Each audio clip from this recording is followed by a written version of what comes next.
You're listening to The American Entrepreneur, your number one source for Marcellus Shale coverage. One group, and I believe it's on your side, Josh, says that there's 596 different chemicals. I think that's the number, 596 different chemicals being used in the fracking process. Then the energy industry says, no, 99.5% of what goes down that hole is water and sand, and there's only actually 12 chemicals. That's a big disparity. Maybe you guys can, and I'm tell you what, this time I'm going to go first with you, Chris, please. Sure, I appreciate it. The situation there is that, you're right, 99.5% of that mixture that we use, the solution that we use to fracture wells, is water and sand. We absolutely do need additives, though, to help do a couple things. One, we need additives to help kill the bacteria that might accumulate in the well, which would actually present a safety risk, frankly, if it corrodes the pipe.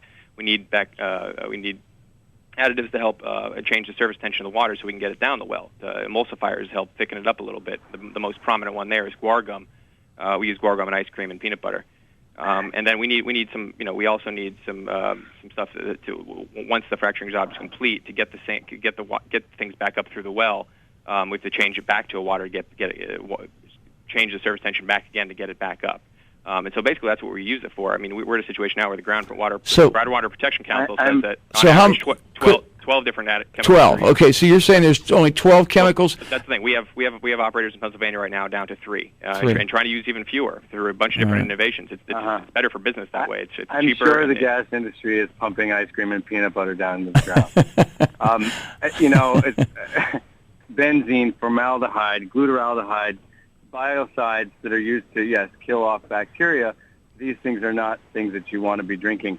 And when you're talking about 99.5% water and sand, that may be true, but that still leaves you with about 40,000 pounds per well. Yeah, the truth is that these compounds are showing up in people's water wells. That's documented by EPA. And in DIMIC, we have a case of surfactants. You also use surfactants and detergents in the fracking fluid, and those are coming up in people's water wells. These are carcinogenic chemicals. They're neurotoxins. They cause a whole host of health problems, and the industry is pumping them into the ground in huge quantities. Josh, are you actually saying that a typical well has 500 different chemicals in it? Is that your position? No, we never said that at all. Well, how many do you think? Well, how many do you think? Just briefly, Josh. How many do you think is typical? How many do I think is typical? Right. There's no way to know. The industry is not required to tell you. Well, we do know from having Theo Colburn's list is a compilation of chemicals in. Josh, I watched a movie, okay, and I didn't come away from that thinking that you thought that it was any less than 596. And I listened to that. I went back and you can move the slider and replay it. This is part of the problem. The industry. Well, you made the movie, Josh. Josh. You made the movie. Well, let me explain. When you're talking about gas drilling or hydraulic fracturing, you're not talking about drilling one well. You're talking about drilling 100 wells. Okay. You're talking about drilling 10,000 wells. Right. When you're talking about drilling throughout New York and Pennsylvania, and in our overview section, we did say yes, 596 different chemicals. Right. If the industry wants to be honest about this, they can take a look well by well and show us how many wells there are and where in those places those different chemicals are going down into the ground. And if they were required by law to do that, then in fact we would know the answer. But when you're looking at an overview and you're showing all the hundreds of thousands of wells across America, 596 chemicals at that point. Now there are more that they have identified. Is totally honest and Josh. Josh. Okay, we got that now. So you're saying that the movie does not claim that 596 is a typical number. I have to say I heard it very, very differently, and as I say, kept replaying that part of it to be sure I was hearing what I was hearing. But let me Here's the quote from the movie, guys. I actually have it here. It says, in order to frack, you need some fracking fluid, a mix of over 596 chemicals. That's what it says. I heard it. Yeah. That's the same thing I heard.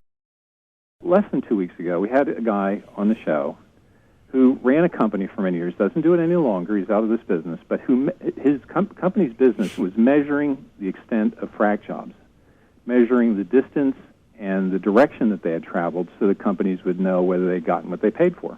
Yeah, this is common, Mark. This is for fracture mapping. Happens all over the place. When exactly. Josh says when Josh says that we don't know how far down the water table is versus how high up the fractures are, that's actually not true at all. I have data here that shows in the Marcellus the separation is at the closest the two will ever meet is 4,000 feet. So in other words, there's 4,000 feet of solid impermeable rock between the fractures and the water table.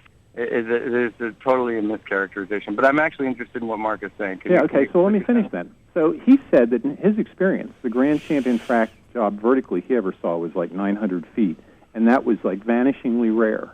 You know, a couple hundred feet is a tremendous frac job. Number one. Number two, we've drilled about 1 million wells using hydraulic fracturing since this was instituted in roughly 1949. Actually goes back further than Chris said. Where are the problems? How has this escaped everybody's notice? Are you actually implying there are 1 million of them? Are you actually implying that onshore drilling for oil and gas is not a contaminating process? I mean, this is absurd. What I'm suggesting is that it's absolutely in the same. absurd. Now, wait a minute. Yes, now it may be. It may be. Let me ask you a question. Well, let me ask you a question. You asked me what I was saying. What I'm saying is that it's an industrial activity like all others. That's what I'm saying.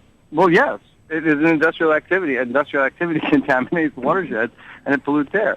I mean, to be suggesting that this activity should be going on in areas where you have people dependent on their groundwater, where you have people living, you wouldn't let a person move into an industrial area. You wouldn't do it. You have zoning laws that prevent that from happening. Why are you letting the industrial area move into the residential area? I live on a farm in a beautiful area, and I signed a lease. I drilled 600 of these wells. I know what it's like, and I signed a lease. Why did I do that if I thought we were contaminating anything? Well, very I expensive farm, I might add. I can't tell you your mindset. But what I'm telling you now is from going from place to place, my experience.